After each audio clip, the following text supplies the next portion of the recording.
Good morning, students. Chapter 2 Atomic Structure topics describe the Bohr's atomic model.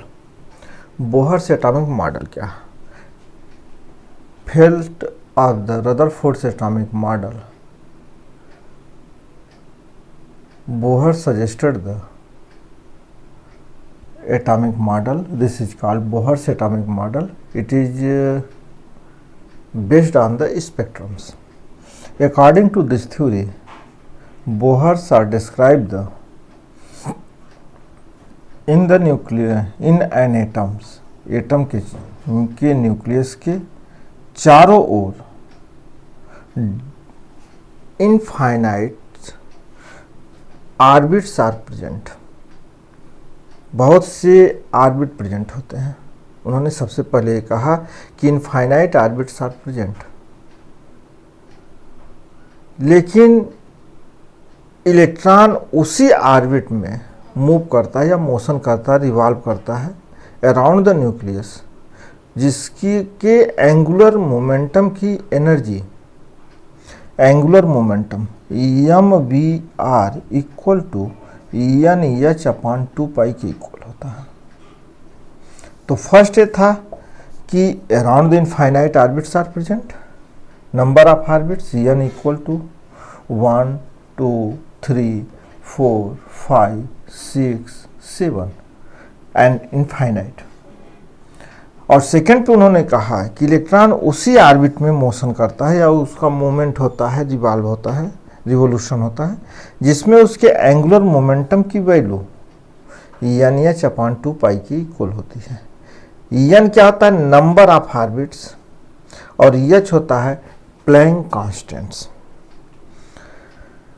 Third उन्होंने ये कहा point इसमें कि इलेक्ट्रॉन जब अराउंड द न्यूक्लियस मोशन करता है तो डू नॉट एग्जिस्ट, यानी कि वह किसी भी एनर्जी का लॉस नहीं करता है, और वह स्टेशनरी ऑर्बिट में मोशन करता है और एनर्जी का लॉस नहीं होता है.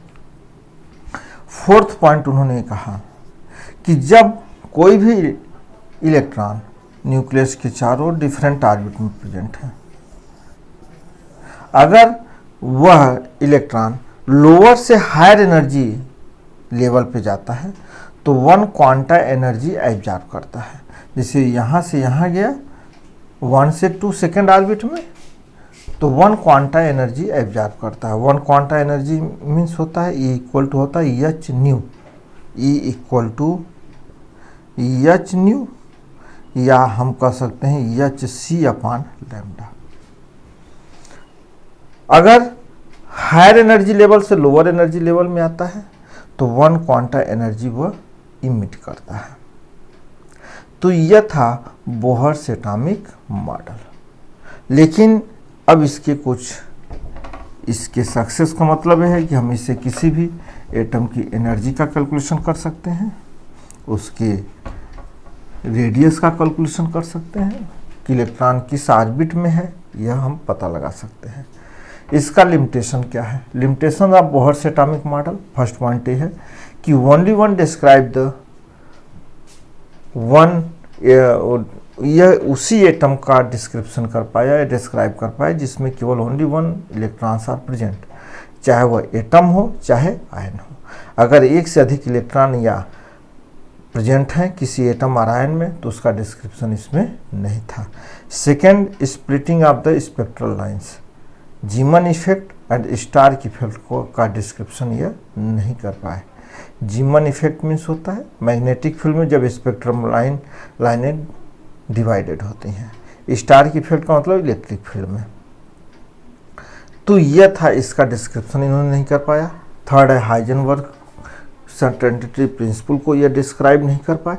तो इस प्रकार से इनके कुछ लिमिटेशंस थे जो जिसका डिस्क्रिप्शन या इसको यह डिस्क्राइब नहीं